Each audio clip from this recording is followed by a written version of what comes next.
തിരുവനന്തപുരം ആഴാങ്കൽ വാക്ക്വേയും പരിസര പ്രദേശങ്ങളും തെരുവ് നായ്ക്കളുടെ പിടിയിൽ.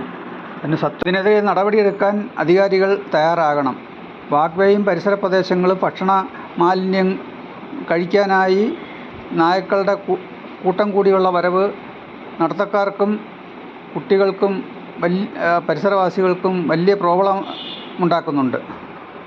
കൂടാതെ രാത്രികാലങ്ങളിൽ വീടുകളുടെ മതിൽ ചാടിക്കടന്ന് അവിടെയുള്ള വാഹനങ്ങൾക്കും സാധന സാമഗ്രികൾക്കും കേടുപാടുകൾ ഉണ്ടാക്കുന്നത് നിത്യസംഭവമായിട്ടുണ്ട്.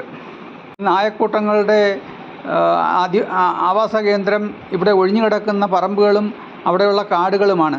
രാത്രികാലങ്ങളിൽ അത് പുറത്തിറങ്ങി ആളുകളെയും വണ്ടികളെയും ആക്രമിക്കുകയും വാക്ക്വേയിലേക്ക് കടക്കുകയും ചെയ്യുന്നത് വളരെ ഗുരുതരമായ ഒരു ആരോഗ്യ പ്രശ്നത്തിന് കാരണമാകുന്നുണ്ട്. കിടക്കുന്ന പറമ്പുകളിലെ കാടുകളും വേസ്റ്റുകളും ഇല്ലായ്മ ചെയ്യാൻ അധികാരികൾ നടപടിയെടുത്തില്ലെങ്കിൽ ഇത് വളരെ ഗുരുതരമായ ഒരു ശല്യം ഇവിടെ സൃഷ്ടിക്കുമെന്നുള്ളത് ഉറപ്പാണ്. നാളുകളിൽ പേവിഷബാധയേറ്റ് ഒരു വിദ്യാർത്ഥിനിയുടെ ദാരുണ മരണം കേരളക്കരയെ പിടിച്ചുകുലുക്കിയ ഒന്നായിരുന്നു.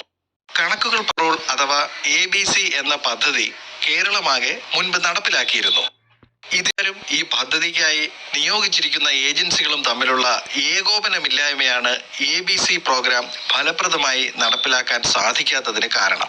ഏത് സ്ഥലത്താണോ നായ്ക്കൾ അധിവസിക്കുന്നത് അവിടുത്തെ രീതികളുമായി പൊരുത്തപ്പെട്ട് വളരെ പെട്ടെന്ന് തന്നെ പരിസ്ഥിതിയുമായി ഇണങ്ങിച്ചേർന്ന് പെറ്റുപെരുകാനുള്ള കഴിവ് ഇവയ്ക്കുണ്ട്. ഒരു കണക്ക് പ്രകാരം ഒരു ആരോഗ്യമുള്ള നായ വർഷത്തിൽ 2 പ്രാവശ്യം പ്രസവിക്കും. ഓരോ പ്രസവത്തിലും 6 മുതൽ 7 കുഞ്ഞുങ്ങൾ വരെ ആരോഗ്യസ്ഥിതി അനുസരിച്ച് ഉണ്ടാകുമെന്നാണ് കണക്ക്.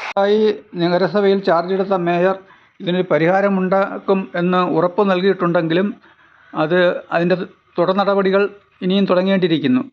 ആ നടപടികളുമായി നഗരസഭ എത്രയും പെട്ടെന്ന് മുന്നോട്ട് വരണമെന്നും ഇവയെ പാർപ്പിക്കാനും പുനരധിവസിപ്പിക്കാനും വേണ്ട നടപടികൾ സത്വരം കൈക്കൊള്ളണമെന്നും നഗരവാസികൾ ആവശ്യപ്പെടുന്നു. അതെ, വളർത്തുനായ്ക്കളെ പ്രായമായി കഴിഞ്ഞാൽ നടതള്ളുന്ന ഒരു പ്രവണതയും പൊതുവെ കണ്ടുവരുന്നുണ്ട്. ഇതും ഒഴിവാക്കേണ്ടുന്ന ഒരു പ്രവണതയാണ്. അതിന് വേണ്ട മാർഗനിർദ്ദേശങ്ങൾ നഗരസഭ ഇറക്കണമെന്നും അഭ്യർത്ഥിക്കുന്നു.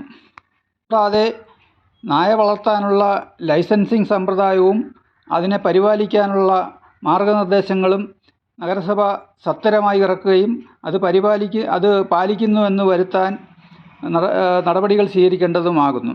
നഗരസഭാ മേയർ ഉറപ്പ് നൽകിയ നായയുടെ പരിപാലന കേന്ദ്രം ഉടൻ തന്നെ തുടങ്ങുന്നതും ആശ്വാസ്യമാണ്.